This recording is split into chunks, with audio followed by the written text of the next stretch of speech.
to the 20th Nigerian Economic Summit, and thank you for joining us for this presidential policy dialogue on education coming to you from Abuja, Nigeria. Mr. Vice President, I would like to start, sir, with your vision for Nigerian education. Thank you very much. The vision of education in Nigeria is premised on the belief that education is the engine for development. It is the process where enlightened citizens will be produced. And enlightenment creates the ability to participate in a democratic process and produce enlightened people that will participate in the democracy, easy to partner and participate in development, but difficult to oppress. To produce enlightened and skilled citizens in Nigeria that will also participate in the socio-economic development of our nation. These are the basic principles in the vision we have in our education development in Nigeria. Minister, if I may bring you in here, how are we going to execute on this vision that has just been set out by the Vice President? Thank you. In executing the vision, just as highlighted by Mr. Vice President, we have the Minister of Education, which is the ministry that formulates, through the National Council of Education, that formulates policies to making sure that this vision, which we have, is being executed. Now, what do? We have different agencies in which we try to execute these visions. Agencies such like mass literacy agencies, such like UBEC agencies, such like TETFund agencies, like the nomadic education. All these are agencies in which we use to execute the vision of the Nigerian vision for education. Thank you very much, Minister. I'd now like to just take a moment. 2 days ago, I arrived in Abuja, and the news headlines that hit me were those in This Day and Business Day, and that was the situation at a stadium where there was a stampede for jobs and 1,000 people were killed. And it highlighted the issue that the country, not only Nigeria, but the globe is facing when it comes to employment. I've just come back from the Economic Forum, the World Economic Forum in Davos, and this is certainly on the global agenda. So Nigeria is not alone, but unemployment is underpinned by education. And if we strive for better education values, as set out by the Vice President and by the Honourable Minister of Education, then we go a long way to solving problems of unemployment in a country. Professor Abanja, let me bring you in at this stage. You were the chair of the Presidential Task Team on Education that was inaugurated on the 5th of January 2011. Perhaps you can take us through some of the key findings of that report, just the highlight, perhaps the biggest challenge, and then we'll unpack it as the dialogue progresses. Okay. Mr. Vice President, Minister, ladies and gentlemen, first of all, I agree that education is facing a worldwide crisis, and you can divide that into two. One is dysfunctionality. The world has moved this way, education has remained this way, and that accounts for many other things. The second one is that there's a learning crisis, that people pass through schools, but the school doesn't pass through them. And perhaps the third one is that we talk about education with a small letter E instead of a capital letter E, because there are fewer people, whatever you are, there are fewer people actively learning in school than there are more learning out of school. And if we can enlarge the scope to include what is happening to the number out of school, I don't mean those who have no access at all. I mean you and I also, that have a lot of things to do. But to come back to the real thing, you can situate the challenges at various levels. At the policy level, there is the debate in this country about true federalism. And it's affecting the way policy development goes on. Secondly, there is the planning. And to plan, somebody once came to this country, collected figures from us, and published a bestseller, Planning Without Figures. There is need in this country for educational management information system. There were attempts in the past, but the thing didn't quite stabilize. Third, there is the management. If you take the institutional level, the system level management as obtained in the ministries, there is, first of all, an overmanned system, and the structure doesn't quite agree with the functions. And there is no systematic training in management for those who manage. Then the second one is at the level of the inputs. There are schools, but we need to bring education to the schools. There are teachers, but we are really teaching without teachers. So we need to bring teachers back to the school, because if we have teachers, we have teaching and learning. And there is the question of curriculum, which is misconceived. Curriculum is not a package, go and teach this. Curriculum has a context, then it has that package, then it has a pedagogy. It is the pedagogy that is the curriculum. That is what teachers are able to do and what learners are able to learn until that is done. And related to this is the question of investment in education. There is a difference between merely spending on education and investing in education.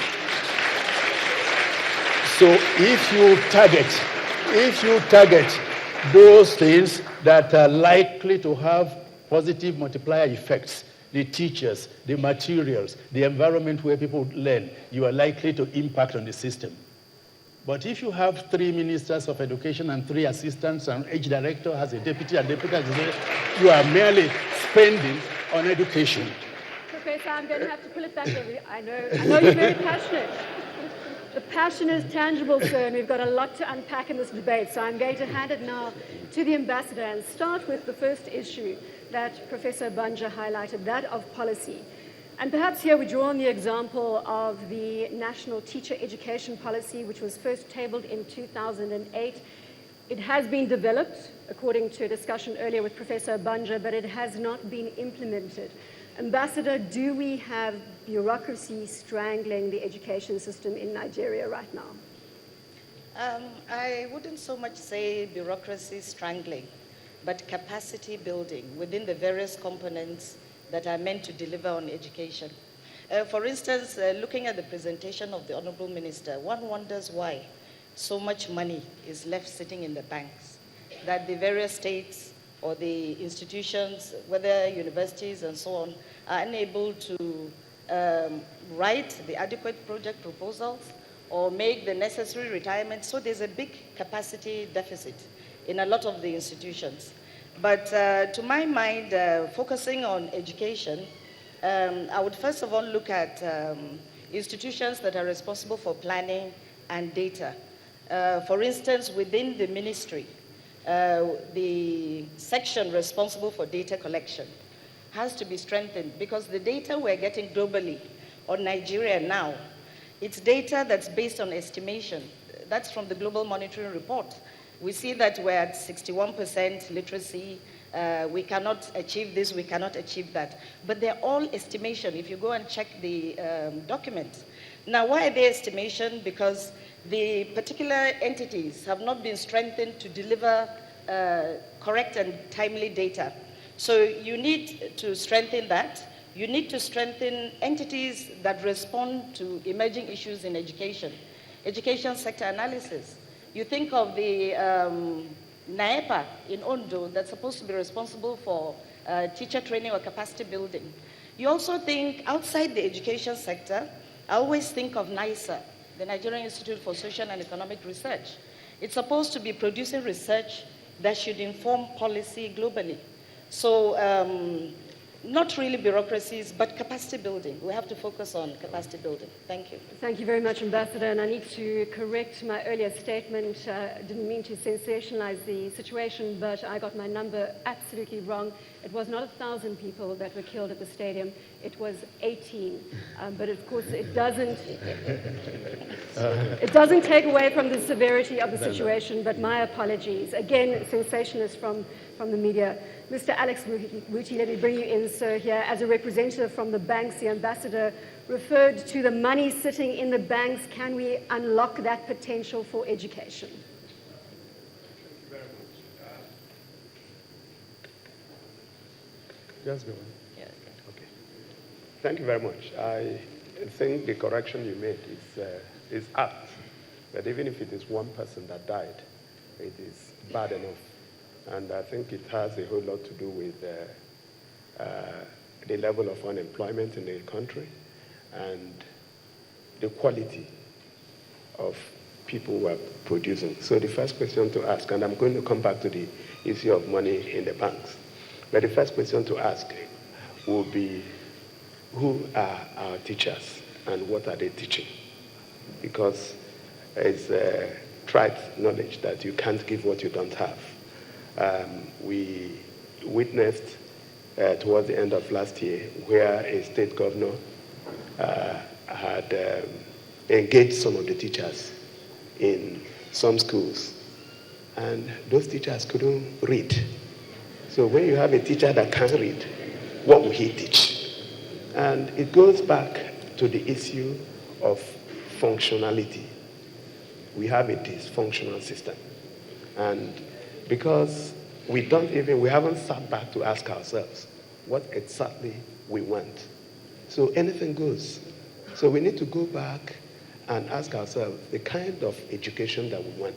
And education does not necessarily end in the university, because we've seen a lot of products, even from primary schools, from secondary schools, from technical schools, that are just not fit. Sometimes I sit hours interviewing people who have very good degrees, very, very well certificated, but they are very useless. So we need to ask ourselves questions as to what exactly we need. Now, having said that, when you talk about money in the banks, the Honorable Minister will have to tell me where the monies are. I would like to keep them.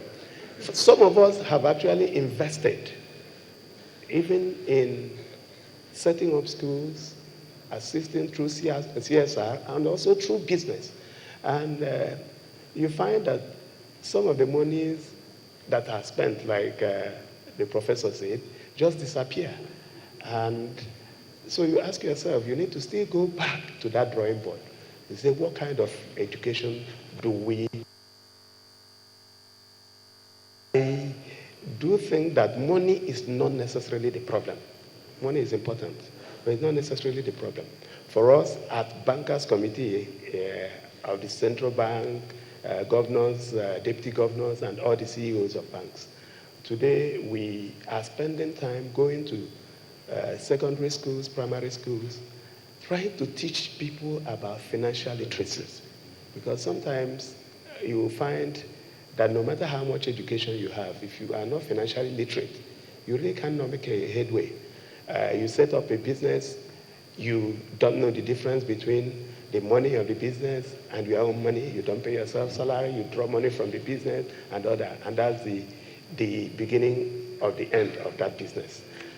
Alex, can we pause it there? Because we are going to talk about public-private partnerships and their delivery and their importance in the overall education system a little later, because obviously the overarching theme is partnerships that can transform the education landscape. Let me pause there for a moment, and let me introduce you to a person who is involved on the ground in primary and secondary schools, Mariam Lemu. And let's hear from you, Mariam, at this stage, in terms of what you are experiencing. Generally, we've discussed now the key issues, the key challenges around education. What I'm trying to illustrate is that you are on the ground, operating in an environment where policy is being dictated potentially. I don't want to throw that around as a formulated plan, but I'm trying to get a sense of how you feel this operating environment is working for you. Well, first of all, Mr. Vice President, the Honorable Minister, distinguished ladies and gentlemen, if we are... Mariam, I'm going to ask you to please just speak into your mic. The mic, all right. Thank you. It's on. With regard to, let's look at the current syllabus on the ground, we are facing a lot of challenges when it comes to how heavy it is A lot of the teachers, a lot of the students find it's very cumbersome. They find it's very irrelevant. It's not practical. We find that the syllabus has not included those who are on the ground in producing it to start with. People are sitting in offices, they feel this is what is relevant to the society right now, whereas those who are sitting in the classroom, who are teaching, who are seeing the blank expression on students' faces, who feel, I'm not going to need this, this is so not relevant in my life. I cannot see how I can go out. And of course, the purpose of education at the end of the day is it should be relevant. It should be something I can go out and use for myself and for a greater good. So we find that at this stage, the syllabus is constantly evolving. It's heavy. And then, of course, if we are to look at the 6334 system, we have deviated from what it was originally meant to be. And I know you probably will go